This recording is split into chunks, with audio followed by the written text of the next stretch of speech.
ਜੀਤ Kaur TV ਦੇਖਣ ਵਾਲੇ ਸਾਰੇ ਹੀ ਵਿਊਅਰਸ ਨੂੰ ਮੇਰੇ ਵੱਲੋਂ ਸਤਿ ਸ਼੍ਰੀ ਅਕਾਲ। ਮੈਂ ਹੋਪ ਕਰਦੀ ਹਾਂ ਕਿ ਤੁਸੀਂ ਸਾਰੇ ਹੀ ਠੀਕ ਠਾਕ ਹੋਵੋਗੇ। ਮੈਂ ਤੁਹਾਡੇ ਸਾਰਿਆਂ ਦੀ ਥੈਂਕਫੁਲ ਹਾਂ ਜੋ ਤੁਸੀਂ ਮੇਰੇ ਵੀਡੀਓਜ਼ ਨੂੰ ਦੇਖਦੇ ਹੋ ਔਰ ਪੋਜ਼ਿਟਿਵ ਕਮੈਂਟਸ ਕਰਦੇ ਹੋ। ਜੋ ਲੋਕ ਨੈਗੇਟਿਵ ਕਮੈਂਟਸ ਕਰਦੇ ਆ ਉਹਨਾਂ ਨੂੰ ਸਪੈਸ਼ਲ ਥੈਂਕਸ, ਕਿਉਂਕਿ ਉਹ ਉਹਨਾਂ ਦੀ ਸੋਚ ਹੈ ਔਰ ਮੈਂ ਸਾਰਿਆਂ ਦੀ ਸੋਚ ਨੂੰ ਸਰਾਹੁੰਦੀ ਹਾਂ। ਅੱਜ ਇੱਕ ਗੱਲ ਆਪਾਂ ਉਹ ਕਰਦੇ ਹਾਂ ਜਿਸ ਗੱਲ ਨਾਲ ਇੱਕ ਔਰਤ ਹੋਣ ਦੇ ਨਾਤੇ ਮੈਂ ਇਹ ਫੀਲ ਕੀਤਾ ਹੈ ਕਿ ਬਹੁਤ ਹੀ ਸਾਰੀਆਂ ਔਰਤਾਂ ਨੂੰ ਪ੍ਰੋਬਲਮ ਹੋਈ ਸੀ ਜੋ ਸਿੱਖ ਧਰਮ ਦੇ ਵਿੱਚ ਪੈਦਾ ਹੋਈਆਂ ਨੇ। ਤਾਂ ਇੱਕ ਔਰਤ ਹੋਣ ਦੇ ਨਾਤੇ ਮੈਂ ਅੱਜ ਆਪਣੇ ਧਰਮ ਦੇ ਪ੍ਰਚਾਰਕਾਂ ਤੇ ਜਾਂ ਧਰਮ ਦਾ ਇਤਿਹਾਸ ਲਿਖਣ ਵਾਲਿਆਂ ਤੇ ਵੀ ਪੁਆਇੰਟ ਆਊਟ ਨਹੀਂ ਕਰਦੀ। ਇੱਕ ਨਾਰਮਲ ਸਿੱਖ ਫੈਮਿਲੀ ਦੇ ਵਿੱਚ ਪੈਦਾ ਹੋਣ ਦੇ ਬਾਅਦ 'ਚ ਜੋ ਅਸੀਂ ਬਚਪਨ ਤੋਂ ਲੈ ਕੇ ਹੁਣ ਤੱਕ ਸਿੱਖਿਆ ਹੈ, ਇੱਕ ਲਾਈਫ ਸਟਾਈਲ ਦਾ ਬਹੁਤ ਵੱਡਾ ਫਰਕ ਪੈਂਦਾ ਹੈ। ਤਾਂ ਅਸੀਂ ਉਹੀ ਸਭ ਕੁਝ ਸੁਣ ਕੇ ਵੱਡੇ ਹੋਏ ਹਾਂ, ਤਾਂ ਉਹਦਾ ਇੰਪੈਕਟ ਐਂਡ ਇਫੈਕਟ ਵੀ ਸਾਡੀ ਜ਼ਿੰਦਗੀ ਤੇ ਨਜ਼ਰ ਆਉਂਦਾ ਹੈ। ਬਚਪਨ ਤੋਂ ਲੈ ਕੇ ਹੁਣ ਤੱਕ ਬਹੁਤ ਸਾਰੇ ਕੀਰਤਨ ਸੁਣੇ ਨੇ ਅਸੀਂ, ਬਹੁਤ ਸਾਰੀ ਜ਼ਿੰਦਗੀ ਸਿਰਫ ਕੀਰਤਨ ਤੇ ਹੀ ਡਿਪੈਂਡ ਸੀ ਔਰ ਅਸੀਂ ਸੈਟੀਸਫਾਈਡ ਸੀ। ਜਦੋਂ ਸਾਨੂੰ ਆਪਣੀ ਪਰਸਨਲ ਪ੍ਰਾਇੋਰਟੀਜ਼ ਤੋਂ ਬਾਹਰ ਨਿਕਲ ਕੇ ਇਤਿਹਾਸ ਸੁਣਨ ਦੀ ਗੱਲ ਆਈ ਤਾਂ ਕੁਝ ਅਜੀਬ ਜਿਹਾ ਨਜ਼ਰ ਆਇਆ। ਇੱਕ ਉਹ ਇਤਿਹਾਸ ਜੋ ਕਿ ਮੁਗਲਾਂ ਦੇ ਟਾਈਮ ਸ਼ੁਰੂ ਹੋਇਆ, ਬਾਬਰ ਗੁਰੂ ਨਾਨਕ ਦੇਵ ਜੀ ਦੇ ਟਾਈਮ ਤੇ ਐਂਟਰ ਹੋ ਚੁੱਕੇ ਸੀ, ਪਰ ਬਾਬਰ ਤੇ ਮੁਗਲ ਦਾ ਇਫੈਕਟ ਗੁਰੂ ਅਰਜਨ ਦੇਵ ਜੀ ਦੇ ਟਾਈਮ ਤੇ ਦਿਖਾਈ ਦਿੱਤਾ ਔਰ ਉਸ ਤੋਂ ਬਾਅਦ ਇਹ ਚੀਜ਼ ਡਿਸਾਈਡ ਕੀਤੀ ਗਈ ਕਿ ਅਸੀਂ ਆਪਣੇ ਆਪ ਨੂੰ ਮਾਰਨ ਵਾਲਿਆਂ ਤੇ ਸੈਲਫ ਡਿਫੈਂਸ ਲਈ ਵੀ ਤਿਆਰ ਰਹਾਂਗੇ। ਔਰ ਉਸ ਤੋਂ ਬਾਅਦ ਜੋ ਮੁਗਲਾਂ ਦਾ ਜ਼ੋਰ ਸੀਗਾ, ਜੋ ਉਹਨਾਂ ਦੀ ਜ਼ਬਰਦਸਤੀ ਸੀ, ਉਹ ਜਬਰਨ ਜੋ ਕੁਝ ਵੀ ਕਰਦੇ ਸੀ। ਔਰ ਉਸ ਟਾਈਮ ਟੁੱਟੇ ਹੋਏ ਹਿੰਦੂ ਰਾਜੇ, ਮੈਂ ਹਿੰਦੂ ਰਾਜਿਆਂ ਦਾ ਨਾਮ ਵੀ ਨਹੀਂ ਲੈਣਾ ਚਾਹੁੰਦੀ, ਟੁੱਟੇ ਹੋਏ ਰਾਜੇ ਜੋ ਕਿ ਇੰਡੀਪੈਂਡੈਂਟ ਸਟੇਟਸ ਦੇ ਹੋਣ ਦੇ ਬਾਵਜੂਦ ਮੁਗਲ ਐਮਪਾਇਰ ਦੇ ਅੰਡਰ ਸਨ, ਅਧੀਨ ਸਨ। ਤਾਂ ਉਹਨਾਂ ਦੇ ਵਿੱਚੋਂ ਕਈ ਲੋਕ, ਉਹਨਾਂ ਦੇ ਹੀ ਬੰਦੇ ਜੋ ਕਿ ਅਲੱਗ-ਅਲੱਗ ਰਾਜੇ ਸੀਗੇ, ਇੱਕ ਦੂਜੇ ਨਾਲ ਨਫ਼ਰਤ ਸੀਗੀ ਔਰ ਮੁਗਲਾਂ ਨੇ ਉਸ ਦਾ ਫਾਇਦਾ ਉਠਾਇਆ, ਜੋ ਚਮਚਾਗਿਰੀ ਔਰ ਚੁਗਲੀ ਕਰਨ ਦਾ ਕੰਮ ਕਰਦੇ ਸੀ, ਜਿਹਨੂੰ ਅੱਜ ਦੀ ਡੇਟ 'ਚ ਅਸੀਂ ਏਜੰਟ ਜਾਂ ਏਜੰਸੀਆਂ ਕਹਿੰਦੇ ਹਾਂ। ਤਾਂ ਉਹ ਉਹਨਾਂ ਦੇ ਸੀਕ੍ਰੇਟ ਏਜੰਟ ਸੀ ਜੋ ਉਹਨਾਂ ਨੂੰ ਸਾਰੇ ਹੀ ਰਾਜਿਆਂ ਦੀ ਖਬਰ ਦਿੰਦੇ ਸੀ। ਉਹੀ ਰੀਜ਼ਨ ਸੀਗਾ ਕਿ ਜਦੋਂ ਗੁਰੂ ਅਰਜਨ ਦੇਵ ਜੀ ਨੇ ਕੁਝ ਲੋਕਾਂ ਦੀ ਰਚਨਾਵਾਂ ਨੂੰ ਗੁਰੂ ਗ੍ਰੰਥ ਸਾਹਿਬ ਜੀ ਦੇ ਵਿੱਚ ਸ਼ਾਮਿਲ ਕਰਨ ਤੋਂ ਮਨਾ ਕੀਤਾ। ਇੱਕ ਕਾਰਨ ਉਹ ਵੀ ਹੋ ਸਕਦਾ ਹੈ ਔਰ ਦੂਸਰਾ ਕਾਰਨ ਉਹਨਾਂ ਦਾ ਆਪਣਾ ਭਰਾ ਪ੍ਰਿਥੀ ਚੰਦ, ਜੋ ਕਿ ਬਹੁਤ ਹੀ ਜ਼ਿਆਦਾ ਇੱਛੁਕ ਸੀਗਾ ਗੁਰਗੱਦੀ ਦਾ, ਔਰ ਉਹਨਾਂ ਦੀ ਕਾਬਲੀਅਤ ਨੂੰ ਦੇਖਦੇ ਹੋਏ ਉਹਨਾਂ ਨੂੰ ਮਨਾ ਕਰ ਦਿੱਤਾ ਗਿਆ। ਔਰ ਗੁਰੂ ਅਰਜਨ ਦੇਵ ਜੀ ਦੀ ਕਾਬਲੀਅਤ ਔਰ ਉਹਨਾਂ ਦਾ ਝੁਕਾਵ ਸਿੱਖ ਪੰਥ ਵੱਲ ਦੇਖਦੇ ਹੋਏ ਉਹਨਾਂ ਨੂੰ ਗੁਰਗੱਦੀ ਦੇ ਦਿੱਤੀ ਗਈ। ਇਹ ਸਾਰੀਆਂ ਹੀ ਚੀਜ਼ਾਂ ਮੈਟਰ ਕਰਦੀਆਂ ਨੇ। ਔਰ ਉਸ ਤੋਂ ਬਾਅਦ ਜਦੋਂ ਸਾਡੇ 6ਵੇਂ 7ਵੇਂ ਔਰ 8ਵੇਂ ਪਾਤਸ਼ਾਹ ਹੋਏ ਔਰ 9ਵੇਂ ਪਾਤਸ਼ਾਹ ਨੂੰ ਬਹੁਤ ਹੀ ਸਾਲਾਂ ਤੱਕ ਭੋਰੇ 'ਚ ਦਿਖਾ ਦਿੱਤਾ ਗਿਆ, ਤਾਂ ਇਹ ਵੀ ਇੱਕ ਬਹੁਤ ਹੀ ਵੱਡੀ ਸਾਜ਼ਿਸ਼ ਹੋ ਸਕਦੀ ਹੈ, ਪਰ ਮੈਂ ਉੱਥੇ ਹਾਲੇ ਤੱਕ ਪਹੁੰਚੀ ਨਹੀਂ, ਉਹਨੂੰ ਪੁਆਇੰਟ ਆਊਟ ਨਹੀਂ ਕਰਨਾ ਚਾਹੁੰਦੀ। ਮੈਂ ਗੱਲ ਕਰਨਾ ਚਾਹੁੰਦੀ ਹਾਂ ਇੱਕ 9 ਸਾਲ ਦਾ ਬੱਚਾ ਜਿਹਦਾ ਨਾਮ ਗੁਰੂ ਗੋਬਿੰਦ ਸਿੰਘ ਜੀ, ਉਸ ਟਾਈਮ ਗੋਬਿੰਦ ਰਾਏ ਸੀਗਾ, ਜਿਨ੍ਹਾਂ ਦੇ ਪਿਤਾ ਸ਼੍ਰੀ ਗੁਰੂ ਤੇਗ ਬਹਾਦਰ ਜੀ ਜੋ ਕਿ 9ਵੀਂ ਗੱਦੀ ਦੇ ਵਾਰਿਸ ਸਨ।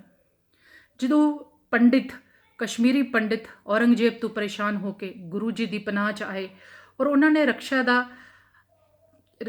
ਲਈ ਰਿਕੁਐਸਟ ਕੀਤੀ, ਪ੍ਰਾਰਥਨਾ ਕੀਤੀ, ਤਾਂ ਗੁਰੂ ਸਾਹਿਬ ਜੀ ਨੂੰ ਸ਼ਹੀਦ ਹੋਣ ਲਈ ਉਹਨਾਂ ਦੇ ਪੁੱਤਰ 9 ਸਾਲ ਦੇ ਪੁੱਤਰ ਗੋਬਿੰਦ ਸਿੰਘ ਜੀ ਨੇ ਹੀ ਕਿਹਾ। ਔਰ ਇੱਕ ਚੀਜ਼ ਹੁਣ ਮੈਂ ਇੱਥੋਂ ਅੱਗੇ ਆਨੀ ਹਾਂ ਕਿ ਜਿਸ ਗੁਰੂ ਨੇ ਇੱਕ ਸਿੱਖ ਪੰਥ ਦੀ ਸਥਾਪਨਾ ਕੀਤੀ, ਜਿਸ ਵਿੱਚ ਕੋਈ ਜਾਤ ਪਾਤ ਨਹੀਂ ਮੰਨੀ ਜਾਂਦੀ ਸੀ, ਉਹਨਾਂ ਨੇ ਕਿਹਾ ਸੀਗਾ ਕਿ ਅੰਮ੍ਰਿਤ ਛਕ ਕੇ ਜੋ ਸਿੰਘ ਬਣੇਗਾ ਔਰ ਆਪਣੇ ਨਾਮ ਦੇ ਅੱਗੇ ਸਿੰਘ ਲਾਏਗਾ, ਉਹ ਆਪਣੀ ਜਾਤ ਪਾਤ ਨੂੰ ਪ੍ਰਾਇੋਰਟੀ ਨਹੀਂ ਦੇਗਾ। ਕਿ ਅੱਜ ਅਸੀਂ ਸਿੰਘ ਦੇ ਬਾਅਦ 'ਚ ਆਪਣੀ ਜਾਤਾਂ ਨੂੰ ਅੱਗੇ ਨਹੀਂ ਲਿਖਦੇ, ਆਪਣੀਆਂ ਗੋਤਾਂ ਨੂੰ ਅੱਗੇ ਨਹੀਂ ਲਿਖਦੇ, ਕਿ ਅਸੀਂ ਗੁਰੂ ਗੋਬਿੰਦ ਸਿੰਘ ਦੇ ਕਹਿਣੇ ਵਿੱਚ ਚੱਲ ਰਹੇ ਹਾਂ? ਚਲੋ ਇਹ ਵੀ ਗੱਲ ਅਸੀਂ ਇੱਥੇ ਹੀ ਛੱਡ ਦਿੰਨੇ ਹਾਂ ਕੁਐਸਚਨ ਮਾਰਕ ਦੇ ਕੇ।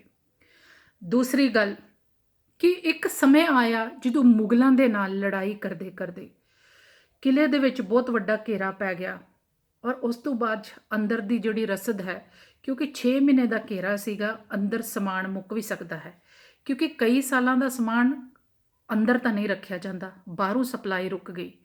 ਤਾਂ ਇੱਕ ਗੁਰੂ ਗੋਬਿੰਦ ਸਿੰਘ ਜੀ ਨੇ ਬਹੁਤ ਹੀ ਵੱਡੇ ਮਹਾਨ ਲੀਡਰ ਹੋਣ ਦਾ ਜੋ ਸੰਦੇਸ਼ਾ ਦਿੱਤਾ ਸੀ, ਅਸੀਂ ਉਸ ਜਗ੍ਹਾ ਤੋਂ ਨੋਟ ਕਰ ਸਕਦੇ ਹਾਂ।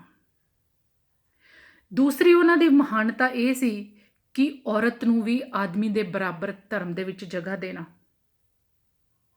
ਸਮਾਜ ਦੇ ਵਿੱਚ ਫੈਲੀਆਂ ਹੋਈਆਂ ਕੁਰੀਤੀਆਂ ਨੂੰ ਔਰ ਆਦਮੀਆਂ ਦੀ ਬਣਾਈਆਂ ਹੋਈਆਂ ਸਮਾਜਿਕ ਰੂੜੀਵਾਦੀ ਖਿਆਲਾਂ ਨੂੰ ਪਿੱਛੇ ਛੱਡਦੇ ਹੋਏ ਜਦੋਂ ਗੁਰੂ ਗੋਬਿੰਦ ਸਿੰਘ ਜੀ ਨੇ ਅੰਮ੍ਰਿਤ ਛਕਣ ਦਾ ਹੁਕਮ ਔਰਤ ਨੂੰ ਵੀ ਦਿੱਤਾ, ਤਾਂ ਉਸ ਟਾਈਮ ਇੱਕ ਬਰਾਬਰਤਾ ਦਿੱਤੀ ਸੀ, ਇਕੁਐਲਿਟੀ, ਆਦਮੀ ਦੇ ਬਰਾਬਰ ਮੋਢਾ ਨਾਲ ਮੋਢਾ ਜੋੜ ਕੇ ਔਰਤ ਖੜੀ ਹੋ ਸਕਦੀ ਹੈ। ਮੁਕਤਸਰ ਸਾਹਿਬ ਦੇ ਵਿੱਚ ਜਦੋਂ 40 ਮੁਕਤਿਆਂ ਨੇ, ਜਦੋਂ 40 ਸਿੰਘਾਂ ਨੇ, ਮੈਂ ਇੱਥੇ ਮਾਫੀ ਮੰਗਦੀ ਹਾਂ ਕਿ ਅਗਰ ਮੇਰੇ ਕੋਲੋਂ ਕੋਈ ਸ਼ਬਦ ਵੱਧ ਘੱਟ ਜਾਂ ਉੱਪਰ ਥੱਲੇ ਬੋਲ ਦਿੱਤਾ ਗਿਆ ਹੋਵੇ ਤਾਂ ਮੈਂ ਉਹਦੇ ਲਈ ਮਾਫੀ ਮੰਗਦੀ ਹਾਂ, ਕਿਉਂਕਿ ਮੈਂ ਪੰਜਾਬੀ ਪੜ੍ਹੀ ਨਹੀਂ, ਔਰ ਮੈਂ ਸਾਊਥ ਇੰਡੀਅਨ ਹੋਣ ਦੇ ਬਾਅਦ ਪੰਜਾਬੀ ਤੇ ਉਨੀ ਜ਼ਿਆਦਾ ਪਕੜ ਨਹੀਂ ਹੈ ਮੇਰੀ, ਪਰ ਮੈਂ ਸਿੱਖ ਰਹੀ ਹਾਂ, ਤਾਂ ਸ਼ਾਇਦ ਇੱਕ ਦਿਨ ਸਿੱਖ ਜਾਵਾਂਗੀ। ਮਾਈ ਭਾਗੋ ਜੋ ਕਿ ਵਿਆਹੀ ਹੋਈ ਸੀ, ਜਦੋਂ ਸਿੰਘਾਂ ਨੇ ਗੁਰੂ ਨੂੰ ਬੇਦਾਵਾ ਲਿਖ ਕੇ ਦੇਤਾ ਸੀ ਔਰ ਘਰ ਜਾ ਕੇ ਬੈਠ ਗਏ ਸੀ, ਤਾਂ ਮਾਈ ਭਾਗੋ ਉਸ ਟਾਈਮ ਦੀ ਉਹ ਮਰਦਾਨਗੀ ਸੀ ਜਿਨੇ ਉਹਨਾਂ ਦੇ ਚੱਕੀ ਹੋਈ ਬੰਦੂਕ ਅੱਜ ਵੀ ਨੰਦੇੜ ਸਾਹਿਬ ਦੇ ਵਿੱਚ ਅਸੀਂ ਦੇਖ ਸਕਦੇ ਹਾਂ, ਬੰਦੂਕ ਚੱਕ ਕੇ ਆਪਣੇ ਗੁਰੂ ਦੇ ਨਾਲ ਉਹਨਾਂ ਦੀ ਮਦਦ ਕਰਨ ਲਈ ਪਹੁੰਚੀ ਸੀ। ਤਾਂ ਅੱਜ ਅਸੀਂ ਇਹ ਚੀਜ਼ ਆਰਾਮ ਨਾਲ ਫੀਲ ਕਰ ਸਕਦੇ ਹਾਂ ਕਿ ਮਾਈ ਭਾਗੋ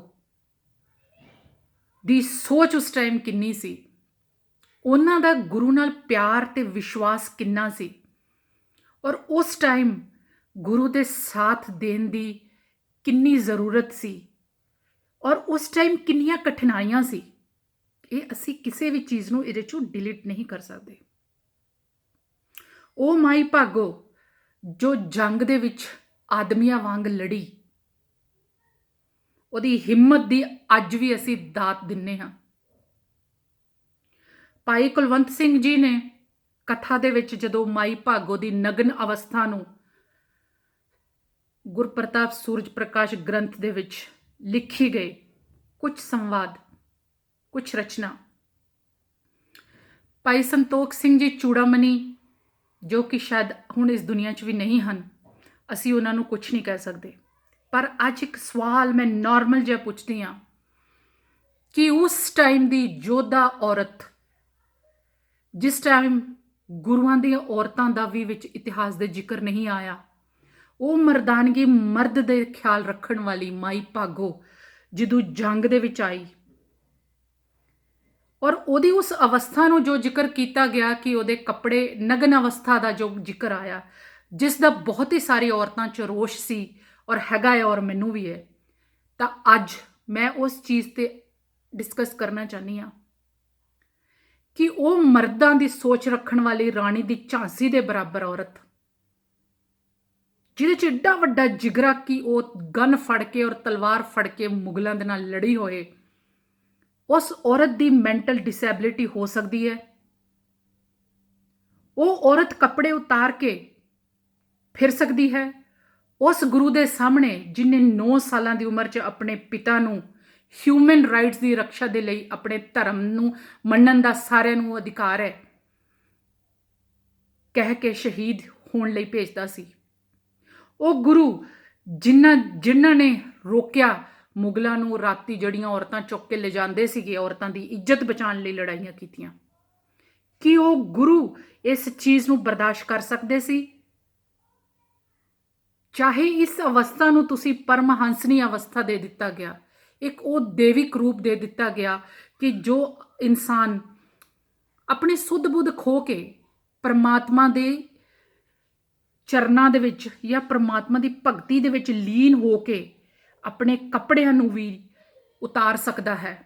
ਮੰਨ ਲਿਆ ਇਸ ਗੱਲ ਨੂੰ ਅਸੀਂ ਹੋਰ ਵੀ ਬਹੁਤ ਜਗ੍ਹਾ 'ਚ ਪੜ੍ਹਿਆ ਹੈ ਕਿ ਜਦੋਂ ਆਦਮੀ ਦੀ ਸੁੱਧ ਬੁੱਧ ਖੋ ਜਾਂਦੀ ਹੈ ਤਾਂ ਉਹ ਕੱਪੜੇ ਉਤਾਰ ਦਿੰਦਾ ਹੈ, ਕਿ ਉਹਨੂੰ ਦੁਨੀਆ ਦਾ ਭੈ, ਸ਼ਰਮ ਔਰ ਸਭ ਕੁਝ ਤੋਂ ਉੱਪਰ ਉੱਠ ਜਾਂਦਾ ਹੈ, ਜਾਂ ਉਹ ਮੈਂਟਲੀ ਡਿਸਟਰਬ ਹੋ ਜਾਂਦਾ ਹੈ।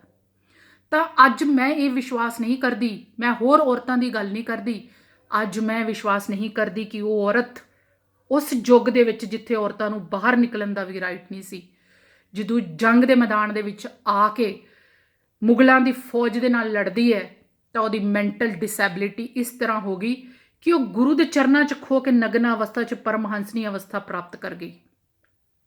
ਹਾਂ, ਇੱਕ ਚੀਜ਼ ਇੱਥੇ ਪ੍ਰੈਕਟੀਕਲ ਹੈ ਔਰ ਮੰਨਣਯੋਗ ਹੈ ਕਿ ਲੜਾਈ ਕਰਦੇ ਕਰਦੇ, ਕਿਉਂਕਿ ਉਸ ਟਾਈਮ ਸ਼ਾਇਦ, ਕਿਉਂਕਿ ਇਹ ਇਤਿਹਾਸ 'ਚ ਲਿਖਿਆ ਔਰ ਸੁਣਿਆ ਨਹੀਂ ਅਸੀਂ, ਕਿ ਜੋ ਵਾਰ ਦੇ ਵਿੱਚ ਯੂਜ਼ ਕੀਤੇ ਜਾਂਦੇ ਲੋਹੇ ਦੇ ਕੱਪੜੇ ਸੀਗੇ ਉਹ ਅਗਰ ਨਹੀਂ ਪਾਏ ਸੀਗੇ ਤਾਂ ਤਲਵਾਰਾਂ ਵੱਜਣ ਦੀ ਵਜ੍ਹਾ ਨਾਲ ਉਹਨਾਂ ਦੇ ਕੱਪੜੇ ਫਟ ਗਏ ਹੋਣ, ਉਹਨਾਂ ਦੇ ਫੱਟ ਵੱਜੇ ਹੋਣ, ਉਹਨਾਂ ਦੇ ਕੱਪੜੇ ਲੀਰਾਂ ਲੀਰ ਹੋ ਗਏ ਹੋਣ। ਅਸੀਂ ਇਸ ਚੀਜ਼ ਨੂੰ ਮੰਨਦੇ ਹਾਂ ਔਰ ਇਸ ਚੀਜ਼ ਨੂੰ ਵੀ ਮੰਨਦੇ ਹਾਂ ਕਿ ਉਸ ਅਵਸਥਾ ਦੇ ਵਿੱਚ ਸਿੰਘਾਂ ਨੇ ਉਹਨਾਂ ਦਾ ਦਵਾਈ ਦਾਰੂ ਕੀਤਾ ਔਰ ਗੁਰੂ ਨੇ ਉਹਨਾਂ ਤੇ ਕੱਪੜਾ ਪਾਇਆ। ਪਰ ਇਸ ਗੱਲ ਨੂੰ ਅਸੀਂ ਅੱਜ ਬਰਦਾਸ਼ਤ ਨਹੀਂ ਕਰ ਸਕਦੇ ਕਿ ਸਾਡੀ ਉਹ ਮਾਈ ਭਾਗੋ ਜੋ ਸਾਡੀ ਹਿੰਮਤ ਦਾ ਸਬੂਤ ਸੀ, ਉਹ ਆਪਣਾ ਮੈਂਟਲ ਡਿਸੈਬਿਲਿਟੀ 'ਚ ਸੀਗੀ ਔਰ ਉਹ ਨਗਨ ਅਵਸਥਾ 'ਚ ਰਹਿਣ ਲੱਗ ਗਈ ਸੀ। ਜਿਹੜੇ ਗੁਰੂਆਂ ਨੇ ਸਾਨੂੰ ਜੋ ਚੀਜ਼ਾਂ ਤੋਂ ਦੂਰ ਕੀਤਾ, ਅਸੀਂ ਉਹੀ ਚੀਜ਼ਾਂ ਅੱਜ ਆਪਣੇ ਗ੍ਰੰਥਾਂ 'ਚ ਲਿਖ ਕੇ ਅਸੀਂ ਉਹਨਾਂ ਨੂੰ ਅਗਰ ਉਹ ਕਰਦੇ ਹਾਂ ਤਾਂ ਮਰਜ਼ੀ ਹੈ ਇਤਿਹਾਸਕਾਰਾਂ ਦੀ, ਪ੍ਰਚਾਰਕਾਂ ਦੀ, ਧਰਮ ਦੇ ਆਗੂਆਂ ਦੀ। ਪਰ ਇੱਕ ਨੋਰਮਲ ਔਰਤ ਹੋਣ ਦੇ ਬਾਵਜੂਦ ਮੈਂ ਇਸ ਗੱਲ ਨੂੰ ਬਿਲਕੁਲ ਨਹੀਂ ਪਛਾ ਸਕਦੀ ਕਿ ਉਹ ਯੋਧਾ ਜੋ ਆਦਮੀਆਂ ਦੇ ਜਿੰਨੀ ਹਿੰਮਤ ਰੱਖਦਾ ਸੀ, ਮਾਈ ਭਾਗੋ ਨੂੰ ਕਹਿ ਰਹੀ ਹਾਂ, ਉਹ ਮੈਂਟਲ ਡਿਸੇਬਲ ਹੋ ਕੇ ਕੱਪੜੇ ਉਤਾਰ ਕੇ, ਜਾਂ ਉਹਨੂੰ ਇੱਦਾਂ ਦੀ ਅਵਸਥਾ ਹੋ ਗਈ ਕਿ ਉਹ ਕੱਪੜੇ ਉਤਾਰ ਕੇ ਯੁੱਧ ਕਰਦੀ ਸੀ। ਉਸ ਟਾਈਮ ਗੁਰੂ ਦੀਆਂ ਫੌਜਾਂ ਵੀ ਨਾਲ ਸੀ। ਤਾਂ ਤੁਸੀਂ ਇੱਥੇ ਕੀ ਦਿਖਾਉਣਾ ਚਾਹੁੰਦੇ ਹੋ ਕਵੀ ਸਾਹਿਬ ਜੀ, ਕਿ ਤੁਹਾਡੇ ਕੋਲੋਂ ਇੱਕ ਔਰਤ ਦੀ ਇੰਨੀ ਮਹਾਨਤਾ ਔਰ ਇੰਨੀ ਤਾਕਤ ਬਰਦਾਸ਼ਤ ਨਹੀਂ ਹੋਈ, ਜਾਂ ਤੁਹਾਡੇ ਕੋਲੋਂ ਇਹ ਲਿਖਿਆ ਨਹੀਂ ਗਿਆ ਤੁਹਾਡੀ ਕਲਮ ਕੋਲੋਂ ਕਿ ਉਹ ਇੱਕ ਮਹਾਨ ਯੋਧਾ ਸੀ। ਪੁਰਖਾ ਸਿੰਘ ਦਾ ਖਿਤਾਬ ਦਿੱਤਾ ਸੀ ਗੁਰੂ ਨੇ ਉਹਨੂੰ, ਤੁਹਾਡੇ ਕੋਲੋਂ ਇਹ ਚੀਜ਼ ਬਰਦਾਸ਼ਤ ਨਹੀਂ ਹੋਈ ਕਿ ਇੰਨੀ ਮਹਾਨ ਔਰਤ ਵੀ ਪੈਦਾ ਹੋ ਸਕਦੀ ਹੈ, ਕਿ ਉਹਦੀ ਮਹਾਨਤਾ ਜੋ ਦਰਸਾਉਣੀ ਚਾਹੀਦੀ ਸੀ ਸ਼ਬਦਾਂ ਦੇ ਵਿੱਚ, ਤੁਸੀਂ ਉਹਦੀ ਮਹਾਨਤਾ ਨੂੰ ਐਕਸਪ੍ਰੈਸ ਕੀਤੇ ਬਿਨਾ ਉਹਨੂੰ ਨਗਨ ਅਵਸਥਾ 'ਚ ਕਰਕੇ ਔਰਤ ਨੂੰ ਜਲੀਲ ਕੀਤਾ। ਮੈਂ ਕੁਝ ਵੀ ਨਹੀਂ ਕਹਿਣਾ ਚਾਹੁੰਦੀ ਇੱਥੇ, ਇਹ ਆਪਣੇ ਮਨ ਦੇ ਐਕਸੈਪਟੈਂਸ ਦੀ ਗੱਲ ਹੈ ਔਰ ਮੈਂ ਇਸ ਚੀਜ਼ ਨੂੰ ਨਹੀਂ ਮੰਨਦੀ। ਇਸ ਤੋਂ ਬਾਅਦ ਵੀ ਮੈਨੂੰ ਧਮਕੀਆਂ ਆਉਣਗੀਆਂ, ਕੋਈ ਗੱਲ ਨਹੀਂ। ਜਿੱਥੇ ਸਾਨੂੰ ਬਰਾਬਰੀ ਦਾ ਹੁਕਮ ਹੈ, ਜਿੱਥੇ ਸਰਬੰਸ ਵਾਰ ਦਿੰਦਾ ਹੈ ਗੁਰੂ ਸੱਚਾਈ ਪਿੱਛੇ, ਮੁਗਲਾਂ ਨੇ ਇੰਨਾ ਜ਼ਬਰਦਸਤੀ ਕੀਤੀ ਸੀਗੀ, ਇੰਨਾ ਗੁਨਾਹ ਕੀਤਾ ਸੀ ਜਿਹਦੀ ਮਾਫੀ ਵੀ ਮਿਲਣੀ ਧਰਮ ਦੇ ਹਿਸਾਬ ਨਾਲ, ਇਸਲਾਮਿਕ ਧਰਮ ਦੇ ਹਿਸਾਬ ਨਾਲ ਵੀ ਨਹੀਂ ਸੀ। ਫਿਰ ਵੀ ਇਨਸਾਨੀਅਤ ਦੇ ਨਾਤੇ ਬਹਾਦਰ ਸ਼ਾਹ ਜ਼ਫਰ ਦਾ ਤਿਲਕ ਪੋਸ਼ ਕਰਨ ਲਈ ਗੁਰੂ ਗੋਬਿੰਦ ਸਿੰਘ ਜੀ ਨੂੰ ਬੁਲਾਇਆ ਗਿਆ ਸੀ, ਕਿਉਂਕਿ ਉਸ ਟਾਈਮ ਬਹਾਦਰ ਸ਼ਾਹ ਜ਼ਫਰ ਨੂੰ ਇਹ ਅਹਿਸਾਸ ਹੋ ਚੁੱਕਿਆ ਸੀਗਾ ਕਿ ਗੁਰੂ ਨਾਲ ਨਾਇਨਸਾਫੀ ਹੋਈ ਹੈ ਔਰ ਉਹਨਾਂ ਨੇ ਉਹਨੂੰ ਵੀ ਮਾਫ ਕਰਤਾ ਸੀ। ਐਡੇ ਵੱਡੇ ਜਿਗਰੇ ਰੱਖਣ ਵਾਲੇ ਇਨਸਾਨ, ਸਾਡਾ ਮਹਾਨ ਲੀਡਰ, ਸਾਡਾ ਉਹ ਗੁਰੂ, ਇਹ ਚੀਜ਼ ਨਹੀਂ ਹੋਣ ਦੇ ਸਕਦਾ ਸੀ। ਅਸੀਂ ਅੱਜ ਸ਼ਹੀਦਾਂ ਨੂੰ ਯਾਦ ਕਰਦੇ ਹਾਂ ਨਾ, ਦੀਵੇ ਬਾਲਦੇ ਹਾਂ, ਇੱਕ ਔਰਤ ਦੀ ਸ਼ਹਾਦਤ ਨੂੰ ਇਸ ਤਰ੍ਹਾਂ ਕੁਰਬਾਨ ਨਹੀਂ ਹੋਣ ਦਾਂਗੇ। ਮਾਈ ਭਾਗੋ ਅੱਜ ਵੀ ਸਾਡੀ ਤਾਕਤ ਹੈ, ਅੱਜ ਵੀ ਸਾਡੀ ਇਨਸਪੀਰੇਸ਼ਨ ਹੈ। ਅਸੀਂ ਉਹਨੂੰ ਬਿਲਕੁਲ ਵੀ ਬਰਬਾਦ ਔਰ ਖਰਾਬ ਨਹੀਂ ਹੋਣ ਦਿਆਂਗੇ। ਬਹੁਤ ਸਾਰੇ ਲੋਕਾਂ ਦੇ ਮੈਂ ਵੀਡੀਓ ਦੇਖੇ, ਭਾਈ ਸਾਹਿਬ ਗੰਭੀਰ ਜੀ ਵੀ ਇਸ ਗੱਲ ਨੂੰ ਮੰਨਦੇ ਨੇ ਕਿ ਇਹ ਮਾਈ ਭਾਗੋ ਜੀ ਦੇ ਖਿਲਾਫ ਹੈ। ਇਹਦਾ ਅਪਗ੍ਰੇਡੇਸ਼ਨ ਜਾਂ ਇਹਨੂੰ ਖਤਮ, ਪੇਜ ਨੂੰ ਜੋ ਕਿ ਜਿਲਦ ਨੰਬਰ 11 ਔਰ ਪੰਨਾ ਨੰਬਰ 531 ਤੇ ਲਿਖਿਆ ਗਿਆ ਹੈ, ਇਹਨੂੰ ਡਿਲੀਟ ਕਰ ਦਿੱਤਾ ਜਾਣਾ ਚਾਹੀਦਾ ਹੈ। ਇਸ ਤੋਂ ਇਲਾਵਾ ਹੋਰ ਵੀ ਬਹੁਤ ਸਾਰੇ ਲੋਕਾਂ ਨੇ ਆਬਜੈਕਸ਼ਨ ਕੀਤੇ ਹੈ। ਅਗਰ ਇਹ ਆਬਜੈਕਸ਼ਨ ਧਰਮ ਦੇ ਠੇਕੇਦਾਰਾਂ ਨੂੰ ਬੁਰਾ ਨਹੀਂ ਲੱਗਦਾ, ਉਹਨਾਂ ਨੂੰ ਬੁਰਾ ਨਹੀਂ ਲੱਗਦਾ ਜੋ ਔਰਤ ਨੂੰ ਕੁੱਤੀ, ਬਦਮਾਸ਼, ਬਦਚਲਣ, ਕਮਜ਼ਾਤ ਔਰ ਪਤਾ ਨਹੀਂ ਕੀ ਕੀ ਆਖਦੇ ਨੇ, ਉਹਨਾਂ ਨੂੰ ਬੁਰਾ ਨਹੀਂ ਲੱਗ ਸਕਦਾ। ਪਰ ਉਹ ਔਰਤਾਂ ਨੂੰ ਬੁਰਾ ਜ਼ਰੂਰ ਲੱਗ ਸਕਦਾ ਹੈ ਜੋ ਜਾਨ ਆਪਣੀ ਤਲੀ ਤੇ ਧਰ ਕੇ ਸਵਾਲ ਪੁੱਛਦੀਆਂ ਹੈ। ਨਾ ਪੁੱਛਣਗੀਆਂ, ਆਦਮੀ ਮਨਾ ਕਰ ਦੇਣਗੇ, ਪਿਓ ਰੋਕ ਦੇਣਗੇ, ਮੂੰਹ ਤੇ ਉਂਗਲੀ ਰੱਖ ਕੇ ਕਹਿਣ ਨੂੰ ਕਹਿ ਦੇਣਗੇ, ਕਿਉਂਕਿ ਬਰਸ਼ੇ ਵਾਲਿਆਂ ਤੋਂ ਡਰ ਲੱਗਦਾ ਹੈ। ਡਰ ਲੱਗਦਾ ਹੈ ਉਸ ਚੀਜ਼ਾਂ ਤੋਂ ਕਿ ਜੋ ਬੀਬੀ ਬਲਜੀਤ ਕੌਰ ਜੀ ਨਾਲ ਹੋਇਆ, ਚਾਹੇ ਉਹ ਗੌਰਮੈਂਟ ਦੀ ਏਜੰਟ ਸੀ, ਚਾਹੇ ਉਹ ਸ਼ਿੰਦੇ ਦੀ ਪ੍ਰੇਮਿਕਾ ਸੀ, ਚਾਹੇ ਸੋਢੀ ਨੇ ਉਹਦੇ ਨਾਲ ਜ਼ਬਰਦਸਤੀ ਕੀਤੀ ਸੀ। ਸਾਰਿਆਂ ਨੂੰ ਹੀ ਪਤਾ ਹੈ, ਮੇਰੀ ਬਹੁਤ ਲੋਕਾਂ ਨਾਲ ਗੱਲਬਾਤ ਹੋਈ ਹੈ ਕਿ ਇਹ ਇੱਕ ਹਕੀਕਤ ਸੀ। ਸੋਢੀ ਨੂੰ ਗੋਲੀ ਮਾਰਨ ਦੇ ਬਾਅਦ ਜੋ ਬਲਜੀਤ ਕੌਰ ਦਾ ਹਾਲ ਕੀਤਾ ਗਿਆ ਸੀ, ਉਹਦੀ ਪੂਰੀ ਬੋਡੀ ਦੇ ਵਿੱਚ ਪੂਰੇ ਰਾਉਂਡ ਦੀ 16 ਗੋਲੀਆਂ ਠੋਕੀਆਂ ਗਈਆਂ ਸੀ। ਕੀ ਉਹ ਕਾਫੀ ਨਹੀਂ ਸੀ ਸਜ਼ਾ ਲਈ? ਫਿਰ ਉਹਦੇ ਗੁਪਤੰਗਾਂ ਦੇ ਵਿੱਚ ਸਰੀਏ ਕਿਉਂ ਠੋਕੇ ਗਏ? ਉਹਦੀ ਚੈਸਟ ਨੂੰ ਕਿਉਂ ਕੱਟਿਆ ਗਿਆ? ਕੀ ਇਹ ਦਰਿੰਦਗੀ ਦੀ ਉਹ ਨਿਸ਼ਾਨੀ ਨਹੀਂ? ਬਲਜੀਤ ਕੌਰ ਨਾਲ ਜੋ ਹੋਇਆ ਇੱਕ ਗਰੁੱਪ ਦੇ ਹਿਸਾਬ ਨਾਲ ਉਹ ਗਲਤ ਸੀ, ਪਰ ਤੁਸੀਂ ਉਹ ਮੈਨੂੰ ਦੱਸੋ ਕਿ ਜੋ ਉਹਦੇ ਨਾਲ ਹੋਇਆ ਔਰ ਜੋ ਦਾਮਨੀ ਨਾਲ ਹੋਇਆ ਔਰ ਉਹਨਾਂ ਨੂੰ ਫਾਂਸੀ ਦੀ ਸਜ਼ਾਵਾਂ ਹੋਈਆਂ, ਉਹ ਦੋਨੇ ਹੀ ਕੇਸਾਂ 'ਚ ਡਿਫਰੈਂਸ ਕੀ ਹੈ? As a human right person ਮੈਂ ਪੁੱਛਦੀ ਹਾਂ ਕਿ ਜੋ ਔਰਤ ਬੋਲੇਗੀ, ਜੋ ਔਰਤ ਪੁੱਛੇਗੀ, ਇਹੀ ਹਾਲ ਹੋਏਗਾ ਨਾ ਉਹਦਾ? ਇਹ ਤਾਂ ਕਿਤਾਬ ਹੀ ਬੰਦ ਹੋ ਗਈ, ਪੁਲਿਸ ਦੇ ਪੰਨਿਆਂ 'ਚ ਦੱਬ ਕੇ ਰਹਿ ਗਈ। ਅੱਜ ਜੇ ਉਸ ਕਿਤਾਬ ਨੂੰ ਖੁਲਵਾਇਆ ਜਾਏ ਤੇ ਸਜ਼ਾ ਦਾ ਹੱਕਦਾਰ ਕੌਣ ਹੋਏਗਾ? ਜੇ ਮਾਈ ਭਾਗੋ ਨੂੰ ਕੁਝ ਲੋਕਾਂ ਨੇ ਦੱਸਿਆ ਐਗਜ਼ਾਮਪਲ ਕਿ ਪੁਰਾਣੇ ਜ਼ਮਾਨੇ 'ਚ ਤਾਂ ਸਾਰੇ ਹੀ ਲੋਕ ਨੰਗੇ ਰਹਿੰਦੇ ਸੀ ਜਦੋਂ ਕੱਪੜੇ ਨਹੀਂ ਸੀ, ਤਾਂ ਤੁਸੀਂ ਉਹ ਆਦਿ ਮਾਨਵ ਦੇ ਜਨਮ ਦੀ ਟਾਈਮ ਦੀ ਹਿਸਟਰੀ ਨਾ ਸੁਣਾਓ ਇੱਥੇ। ਇਹ ਮੁਗਲਾਂ ਦੇ ਟਾਈਮ ਦੀ ਹਿਸਟਰੀ ਹੈ ਜਿੱਥੇ ਪਰਦਾ ਸਿਸਟਮ ਸੀ। ਅੱਜ ਵੀ ਅਸੀਂ ਆਪਣੇ ਆਪ ਦੇ ਧਰਮ ਦੇ ਵਿੱਚ ਇਸਲਾਮਿਕ ਰੂਪ ਨੂੰ ਦੇਖ ਸਕਦੇ ਹਾਂ। ਪਰਦਾ, ਬਹੁਤ ਜ਼ਿਆਦਾ ਕੱਪੜੇ, ਸਿਰ ਵੀ ਢੱਕਣਾ, ਸਿਰਫ ਅਸੀਂ ਬੁਰਕਾ ਹਿਜਾਬ ਨੂੰ ਨਹੀਂ ਮੰਨਿਆ। ਉਸ ਚੀਜ਼ ਤੋਂ ਅਸੀਂ ਇਨਫਲੂਐਂਸਡ ਹਾਂ ਆਲਰੇਡੀ। ਇੱਕ ਧਰਮ ਤੋਂ ਇਨਫਲੂਐਂਸਡ ਹੋ ਕੇ ਦੂਸਰੇ ਧਰਮ ਦੇ ਕੁਰਤੀਆਂ ਦੇ ਖਿਲਾਫ ਖੜੇ ਹੋ ਕੇ ਇੱਕ ਮਾਡਰਨ ਸਿੱਖੀ ਬਣਾਈ ਸੀ ਅਸੀਂ, ਜੋ ਜਿਸ ਤੋਂ ਬਾਅਦ ਅੱਜ ਤੱਕ ਕੋਈ ਦੂਜਾ ਹੋਰ ਬਣਿਆ ਨਹੀਂ। ਓਸ਼ੋ ਤਾਂ ਬਣਾ ਨਹੀਂ ਸਕਿਆ, ਜਿਹੜਾ ਰਾਮ ਰਹੀਮ ਸੀਗਾ ਉਹ ਵੀ ਨਹੀਂ ਬਣਾ ਸਕਿਆ। ਮੈਂ ਪੁੱਛਦੀ ਹਾਂ, ਅਗਰ ਮਾਈ ਭਾਗੋ ਦੀ ਨਗਨ ਅਵਸਥਾ ਸਹੀ ਸੀ ਤੇ ਅੱਜ ਜਿਹੜੀਆਂ ਕੁੜੀਆਂ ਘੱਟ ਕੱਪੜੇ ਪਾਉਂਦੀਆਂ ਨੇ, ਤਾਂ ਫਿਰ ਉਹਨਾਂ ਨੂੰ ਤੁਸੀਂ ਕੈਰੈਕਟਰਲੈਸ ਕਿਉਂ ਸਮਝਦੇ ਹੋ? ਜੇ ਤੁਸੀਂ ਜਸਟਿਸ ਦੇਣਾ ਹੈ ਨਾ ਔਰਤ ਨੂੰ, ਜਸਟਿਸ, ਇਕੁਐਲਿਟੀ, ਤਾਂ ਆਪਣੀ ਬਾਇਓਲੋਜੀਕਲ ਸੋਚ ਤੋਂ ਉੱਪਰ ਉੱਠ ਕੇ ਔਰਤ ਨੂੰ ਦੇਖੋ। ਸਕਾਈ ਲੈਬ ਦੇ ਵਿੱਚ ਕਲਪਨਾ ਚਾਵਲਾ ਗਈ ਸੀਗੀ, ਚਾਹੇ ਉਹ ਜ਼ਿੰਦਾ ਨਹੀਂ ਬਚੀ, ਪਰ ਉਹ ਰਿਸਰਚ ਲਈ ਗਈ ਸੀਗੀ।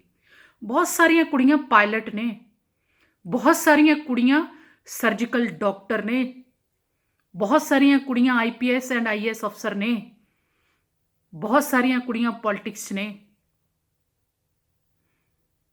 ਸਿਰਫ ਇਮੋਸ਼ਨਲ ਨਹੀਂ ਹੈ ਔਰਤ। ਇੱਕ ਬੱਚੇ ਨੂੰ ਜਨਮ ਦਿੰਦੀ ਹੈ 9 ਮਹੀਨੇ ਆਪਣੇ ਅੰਦਰ ਖੂਨ ਦੇ ਕੇ, ਆਪਣਾ ਬਹਾਦਰ ਹੁੰਦੀ ਹੈ। ਤੁਹਾਡੇ ਜੋ ਸ਼ਬਦ ਯੂਜ਼ ਕਰਦੇ ਹੋ ਨਾ, ਉਹ ਸ਼ਬਦਾਂ ਤੋਂ ਬਹੁਤ ਉੱਪਰ ਹੁੰਦੀ ਹੈ ਔਰਤ। ਇੱਕ ਵੰਗਾਰ ਹੈ ਤੁਹਾਨੂੰ ਕਿ ਔਰਤ ਦੇ ਬਾਇਓਲੋਜੀਕਲ ਰਚਨਾ ਜੋ ਕੁਦਰਤੀ ਹੈ, ਔਰਤ ਨੂੰ ਉਸ ਨਜ਼ਰ ਤੋਂ ਹਟ ਕੇ ਦੇਖਣਾ ਸ਼ੁਰੂ ਕਰੋ। ਪਿਆਰ ਦਾ ਦੂਸਰਾ ਨਾਮ ਹੈ ਔਰਤ, ਕੁਦਰਤ ਦਾ ਦੂਸਰਾ ਨਾਮ ਹੈ ਔਰਤ। ਜੇ ਔਰਤ ਦੇ ਗੰਦੇ ਨਾਮ ਰੱਖੇ ਹੈ ਨਾ ਤੁਸੀਂ, ਔਰਤ ਨੂੰ ਗੰਦਾ ਕਰਨ ਦੇ ਪਿੱਛੇ ਸਿਰਫ ਔਰ ਸਿਰਫ ਮਰਦ ਹੈ, ਤਾਂ ਇੰਝ ਉਂਗਲੀ ਨਹੀਂ, ਇੰਝ ਉਂਗਲੀ ਕਰਿਆ ਕਰੋ, ਕਿਉਂਕਿ ਔਰਤ ਦੀ ਦੁਰਗਤੀ ਕਰਨ ਵਾਲਾ ਮਰਦ ਹੈ। ਕੋਈ ਫਰਕ ਨਹੀਂ ਪੈਂਦਾ ਕਿ ਇਹਦਾ ਰਿਜ਼ਲਟ ਕੀ ਹੋਏਗਾ। ਜਵਾਬ ਚਾਹੀਦੇ ਨੇ ਇਸ ਚੀਜ਼ਾਂ ਦੇ। ਜੋ ਕਿ ਲੱਖਾਂ ਹੀ ਧੀਆਂ ਭੈਣਾਂ ਔਰ ਔਰਤਾਂ ਦੇ ਸਵਾਲ ਨੇ। ਹੈ ਕਿਉਂ ਮੰਨੀਏ ਅਸੀਂ ਉਹਨਾਂ ਦੀਆਂ ਗੱਲਾਂ ਨੂੰ, ਜਿੱਥੇ ਇੱਕ ਬਹਾਦਰ ਔਰਤ ਦੀ ਛਵੀ ਖਰਾਬ ਕੀਤੀ ਗਈ। ਔਰਤ ਇੱਕ ਸੈਕਸ ਸਿੰਬਲ ਨਹੀਂ ਹੈ, ਉਸ ਤੋਂ ਇਲਾਵਾ ਬਹੁਤ ਕੁਝ ਹੈ। ਸਿਰਫ ਉਹਨੂੰ ਇੱਕ ਹੀ ਕੰਮ ਵਾਸਤੇ ਇਸਤੇਮਾਲ ਕਰਨਾ ਬੰਦ ਕਰ ਦਿਓ। ਮੇਰੀ ਵੀਡੀਓ ਦੇ ਥੱਲੇ ਇੱਕ ਬੰਦੇ ਨੇ ਲਿਖਿਆ ਸੀਗਾ ਕਿ ਅਫੀਮ ਖਾਣ ਨਾਲ ਔਰਤ ਜ਼ਿਆਦਾ ਖੁਸ਼ ਹੁੰਦੀ ਹੈ, ਮਤਲਬ ਕਿ ਸੈਕਸ਼ੂਅਲ ਰਿਲੇਟਡ ਕਮੈਂਟ ਸੀਗਾ ਉਹਦਾ, ਅਵੋਇਡ ਕੀਤਾ ਮੈਂ। ਉਹ ਜ਼ਰੂਰਤ ਤੁਹਾਡੀ ਹੈ, ਔਰਤ ਦੀ ਨਹੀਂ। ਠੀਕ ਹੈ, ਤਾਂ ਇਸ ਚੀਜ਼ ਨੂੰ ਖਿਆਲ ਰੱਖੋ। ਆਪਣੇ ਆਪ ਦਾ ਅਪਗ੍ਰੇਡ ਕਰੋ, ਆਪਣੇ ਦਿਮਾਗ ਦੀ ਸੋਚ ਨੂੰ ਉੱਚਾ ਕਰੋ।